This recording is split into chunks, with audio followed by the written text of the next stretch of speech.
men use the image of female perfection to motivate themselves. And that's exactly right. That's precisely what they do. You see that in the Tom Sawyer story. So Tom Sawyer is about 12 years old, and he's still hanging around with his friends like Huck Finn. And this girl moves across the street, Becky, and she comes out, and he's struck by her for the first time in his life. Something's changed. And the first thing he does is hop up on a picket fence and show off and balance in front of her. And he's saying, well, look at me, look at me. He's like the male bowerbird building something beautiful so the female will approve of it. And it's motivation.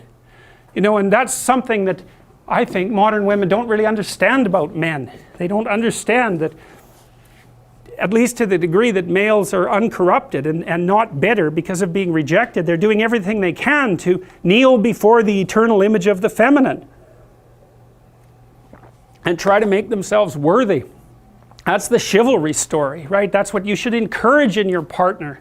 So out of chaos emerges this first form. It's the feminine form. It's partly the form that represents novelty as such. So, and on one hand it's promise, on the other hand it's threat. That you wouldn't believe, and I don't know, because I don't understand the situation with women as well as I understand the situation with men, obviously, being a man. But I don't know if women have any idea how paralyzing they are to especially young men. A very large number of my clinical clients, but also young men I've talked to in general, are absolutely terrified of women because they're terrified of being rejected. And the terror exists in precise proportion to the attraction to the woman, which is a horrible paradoxical situation to be in. It's often why men make such fools of themselves in front of women that they're attracted to. It's because, first of all, they don't see the woman that they're attracted to, because what the hell do they know about her? They don't see her as an individual. They see her as the manifestation of a judgmental ideal. And then it's only in establishing the relationship with the actual woman that they can start differentiating between the judgmental ideal and the actual individual woman. And that also requires a sacrifice. And the sacrifice is, you never can have an ideal woman.